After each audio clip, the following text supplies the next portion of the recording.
नमस्कार विद्यार्थी मित्रांनो, प्रकल्पग्रस्त बाधित उमेदवाराला किंवा प्रकल्पग्रस्त बाधित कुटुंबासाठी जो निर्णय होता त्या निर्णयामध्ये एक जी.आर. पाठीमागच्या व्हिडिओमध्ये तुम्हाला दाखवला होता आणि त्यामध्ये एमपीएससीचं म्हणणं काय ते पण मी तुम्हाला सांगितलं होतं. एमपीएससीच्या म्हणण्यानुसार तिथे अविवाहित मुलींना जनरली प्रकल्पग्रस्ताचं सर्टिफिकेट वापरता येत नव्हतं, असं ते एमपीएससीचं प्रिडिक्शन, एमपीएससीचं नोटिफिकेशन आहे. सो त्या आधारे मी तुम्हाला बोललो, पण नंतर जेव्हा सगळे जी.आर. चेक केले, काही विद्यार्थ्यांनी ऍक्च्युअली मला कमेंटमध्ये सांगितलं पण होतं, सर तुम्ही नीट चेक करा, नीट चेक करा, तुम्ही अपूर्ण माहिती दिली. सगळी माहिती जेव्हा मी चेक केली, आता ही का चेक केली तर तुमच्यामुळेच, तुमच्यापैकीच काही विद्यार्थी मला अभ्यास करायला लावतात आणि भाग पडतात. सो त्या विद्यार्थ्याचाही खूप खूप आभार, त्यांनी मला सांगितलं. सो मी आता सांगतो काय, गट क साठी प्रकल्पग्रस्त आणि भूकंपग्रस्त, त्यातल्या प्रकल्पग्रस्ताला 5% रिझर्वेशन आहे आणि या संदर्भात रिझर्वेशन हे अविवाहित महिलांना मिळत होतं, विवाहित महिलांना मिळत नव्हतं. त्या संदर्भात एमपीएससीचं एक नोटिफिकेशन बघा, एमपीएससी काय म्हणते ते तुम्हाला मी दाखवलं. एमपीएससीचं हे नोटिफिकेशन आहे 17 जानेवारी 2023. हेच मी तुम्हाला दाखवलं होतं लास्ट लेक्चरमध्ये.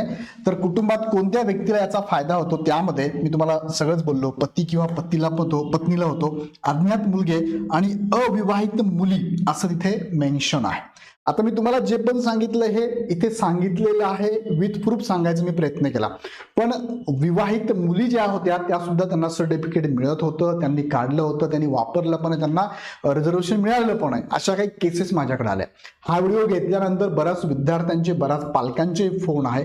त्यांचंही म्हणणं होतं की सर आम्ही तर असं असं केलंय, असं झालंय, असं होतं वगैरे वगैरे. मी त्याचा सगळा छडा लावण्यासाठी सगळे जी.आर. चेक केले आणि मग मला एक जी.आर. भेटला. त्या जी.आर.च्या अनुषंगाने हा व्हिडिओ मी तुमच्या समोर घेतलेला आहे. सो आजचा जो मुद्दा आहे तो अविवाहित मुलींना प्रकल्पग्रस्ताचा सर्टिफिकेटचा फायदा होतो का, म्हणजे वडिलांचं जर प्रकल्पग्रस्ताचं जर सर्टिफिकेट असेल आणि एखाद्या त्यांच्या मुलीचं जर लग्न झालं तर तिला त्याचा फायदा होणार का.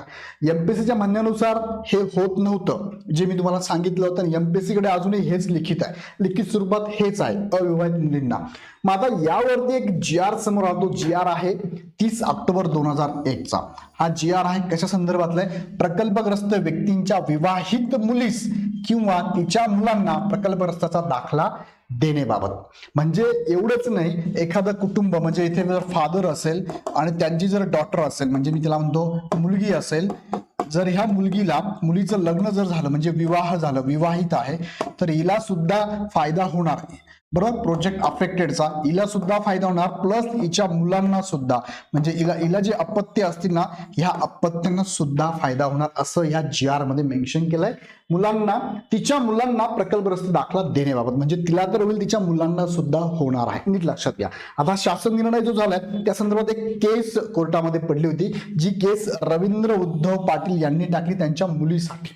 त्यांची मुलगी प्रकल्पग्रस्त होती, ती विवाहित होती, त्याच्या अंतर्गत त्यांनी केस टाकली आणि सर्वोच्च न्यायालयामध्ये ही केस गेली होती. त्यामध्ये कोर्टाने जो निकाल दिलाय तो निकालाच्या अगेन्स्ट हा एक जी.आर. तुमच्या समोर आलाय बघा. उच्च न्यायालयाचा आहे हा, उच्च न्यायालयाचा जी.आर. मग हा शासनाचा, महाराष्ट्र शासन महसूल वन विभाग यांच्याकडनं हा जी.आर. आलाय 30 ऑक्टोबर 2001 ला. मग या जी.आर. मध्ये काय सांगितलंय, सदर याचिकेवर सुनावणी होऊन संबंधित प्रकल्पग्रस्तास दाखला देण्यास यावा असा निर्णय दिनांक 27/9/2000 रोजी न्यायालयाने दिलेला आहे.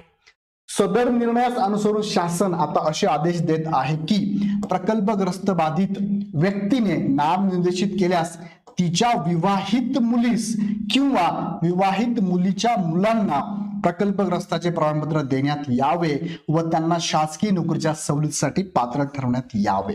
याचा अर्थ वडिलांना वडील जर प्रोजेक्ट अफेक्टेडचा दाखला जर मिळवत असतील तर त्यांच्या विवाहित मुलीला पण आणि त्या मुलीच्या मुलांना सुद्धा याचा फायदा होणार आहे. म्हणजे नातू आणि पंतूला पण होणार आहे, नात आणि पंतू. सो हा एक जी.आर. आहे महाराष्ट्र शासनाचा. ह्या जी.आर.च्या अनुषंगाने मी परत एकदा सांगू इच्छितो, ज्यांनी पाठीमागचा व्हिडिओ बघितला असेल त्यांनी हा व्हिडिओमध्ये समजून घ्या की विवाहित मुलीला प्लस तिच्याही मुलांना, अपत्यांना याचा फायदा होणार आहे. असा एक जी.आर. थोडक्यात मी सांगितला. सांगू इच्छितो, इग्नाइट अकॅडमी नेहमी विद्यार्थ्यांबरोबर आहे.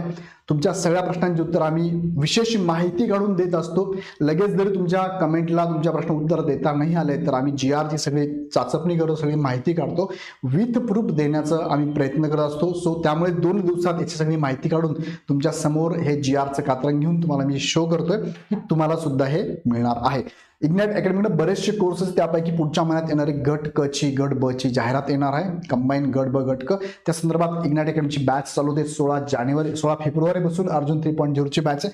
लगेच इग्नाइट अकॅडमीचा ॲप डाउनलोड करून परचेस करा. काही शंका असेल खाली नंबरवरती कॉल करा. विशेष आवडला असेल व्हिडिओ तर लाईक करायला विसरू नका. चॅनल सबस्क्राईब करा, कारण तुमच्या मनातील प्रश्नांचं उत्तर म्हणजेच इग्नाइट अकॅडमी. तुर्तास थांबतो. धन्यवाद.